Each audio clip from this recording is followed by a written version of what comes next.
Today, I'm going to talk about the dark, seedy underbelly of the antiquarian book world.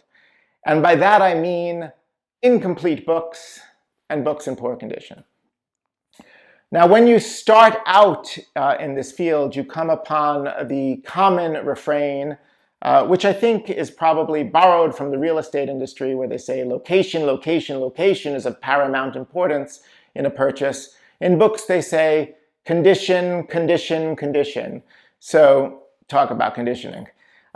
And when you hear that is often delivered with a sort of like a puritanical sermon from a podium, some passage from the Bible, thou shalt not purchase an incomplete book.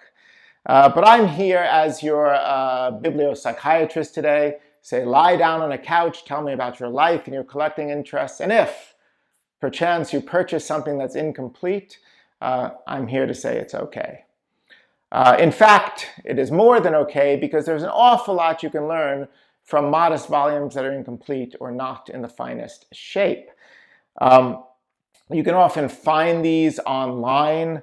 You could put in keywords into some of the major search engines on Via Libri or A-books such as lacking or incomplete, or my favorite bibliographical euphemism, wanting, which I guess is supposed to beautify a book that is, unfortunately lacking a page or a plate or something like that. And sometimes you can come across great curiosities, often at modest prices because of these faults.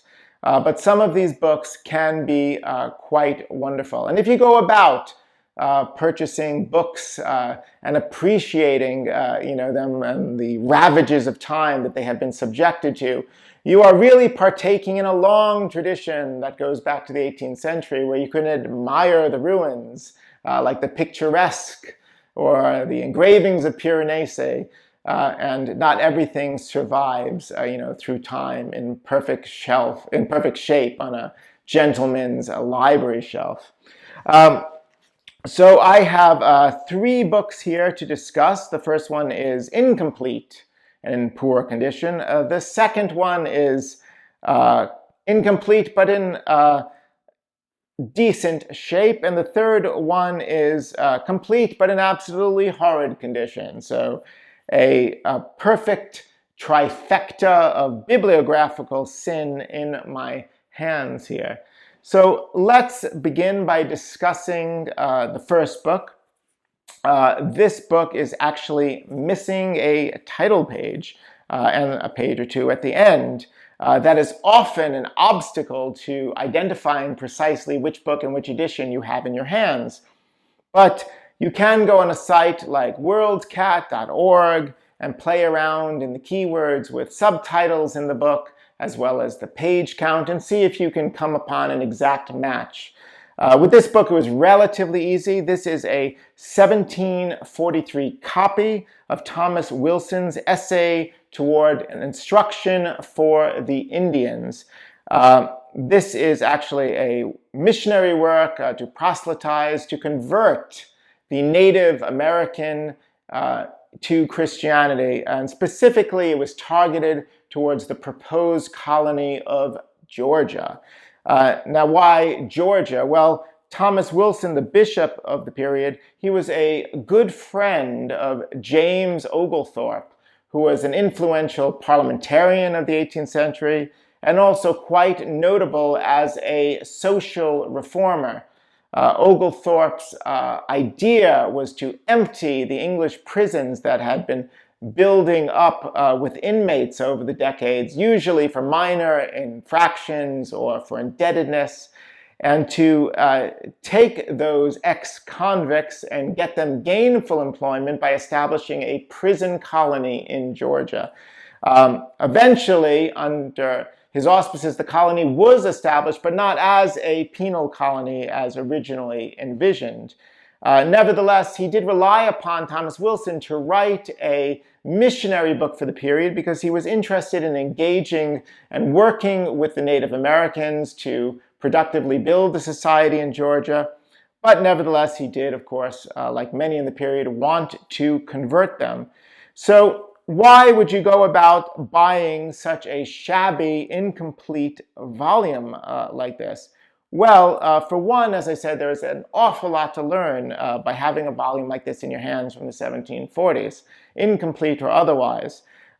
First, from a historical perspective, you can really dive into the development of Native American and colonial relations during the period. And conversion of the Native Americans really went back to, of course, to the 17th century, with the landmark 1661 Holy Bible of John Eliot, first translated into the Massachusetts language. By the 18th century, these type of relations, of course, had changed. Conversion was a really active pursuit sometimes. When you read this is actually a dialogue between a Native American and a missionary, and it's difficult to imagine that it was actually used in the field. It seems more like reading in a chair in one of the colonial homes there, because I can't imagine that a Native American would really comprehend the meaning of conversion, at least in the English sense here. Similarly to the way they did not understand land rights, when presented with these deeds, say to give up Manhattan Island, these were English and European concepts. And for a Native American to completely abandon his long-held religious beliefs, or to understand that was what was expected of him, seems unlikely in reading this. So that is something historically interesting. Bibliographically, this also has a lot of interesting aspects. When you open it up, there are a lot of old signatures on the front board, and you must always examine who owned the book, the provenance, see if there's anybody important. You can often search on Google Books or in various genealogies and try and discern if there's somebody particularly interesting there. This book is also filled with handwriting and lots of annotations in the margins. Those are always important to pay attention to. I recently found a shabby book that had some annotations of a Mother Goose poem from the 17th century, which was of interest to the development of nursery rhymes. And finally, this book has one of my favorite things unexpectedly in it, something on Instagram we call with the hashtag things found in books. People would stuff pressed flowers and all sorts of things in books.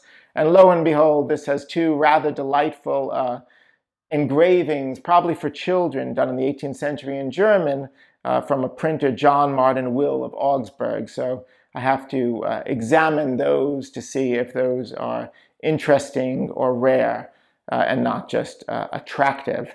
So a lot of information packed into one modest little incomplete book there. Let us move on to book number 2. On the spine it says here, Cotton Mather's Witchcraft, 1697. Now this book is incomplete, but in quite presentable condition. This is actually not Cotton Mather's book. This is a book called More Wonders of the Invisible World by Robert Caleb. This was actually the single most important book written against the witchcraft hysteria in Boston and Massachusetts in the colonial period. And specifically, it was a refutation of Mather's work entitled Wonders of the Invisible World, which was really essential reading to understand the Salem witchcraft trials of 1692, 1693. And this scathing rebuke was very controversial, so controversial, in fact, that the book could not be printed in the colonies. It was first printed in London in 1700 and then re-imported into Boston. And famously, Cotton Mather's father, Increase Mather, burned copies of the re-imported book in the yard of Harvard College. So a book burning at Harvard, it's almost impossible to imagine that. The book is filled with all sorts of interesting things. Foremost, the first chapters here are on Margaret Rule. This was a girl who was possessed by the devil, something I can relate to if I miss out on an important book at a book fair. But it's the first time it's actually printed in this work because Mather did not include it in his previous work. And it's a really interesting, readable tale, and it's also something that almost reignited the entire hysteria just after the trials had ended. So a fascinating book to actually read through, and you really have to admire Caleb for railing against the prejudices of the period in New England, something that was probably not easy to do. There's some interesting bibliographical points about the book as well when you examine it. The paper does not feel like 17th century paper, which with experience you get used to. And after I studied it for a little bit online, sure enough, this is most probably a pirated edition printed in the colony in, well, then the United States around 1800 or so. And the book is in quite decent shape. So again, even though it's incomplete, lacking a title page and probably a leaf or two at the end, this is a remarkable book to study to understand witchcraft in New England and all of the many complicated reasons the trials occurred there. So finally, we move on to book number 3, Yachtville Boys, published in 1867. This book is complete, but in absolutely horrid condition. It looks like somebody took a baseball bat to it, and you'll understand that in 1 second when I tell you that this is actually one of the earliest books written, fictional works written on baseball. Now, baseball was already a national pastime since the 1850s or so. And this was 1867, but it's got a couple firsts going for it. For one, it was the first novel written by a woman on the subject, Carolyn E. Kelly Davis, who interestingly kept her maiden name when she published Kelly there. It's actually the first book that's been illustrated on the subject of baseball. And one of my colleagues pointed out that it was obviously somebody who had not seen a baseball game because the illustration almost looks like a deformed game of cricket. Although I can tell you that it is probably also the first illustration that has a baseball bat thrown through an umbrella, so quite a wild game going on there. And there's some fabulous passages you can read here if you want to understand how they presented baseball during the period. Now, I can't read this like Scully, reading one of the Dodgers plays, but he says here, "Out, cried the umpire, 3 out, side out.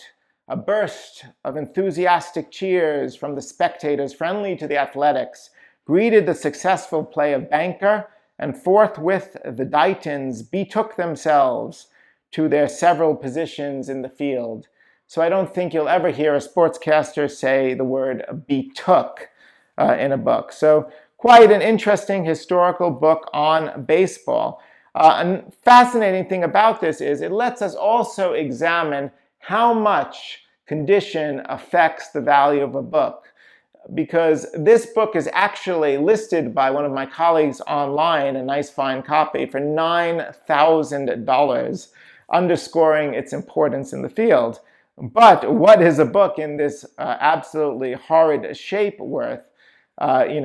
A very small fraction of that. And as I said, I paid $100 for it, and it would be very difficult to sell. I'm sure I would strike out at that. And I should add that when I sell this, as well as some of the others, I'll probably put them up on my little Etsy store for fun at some point.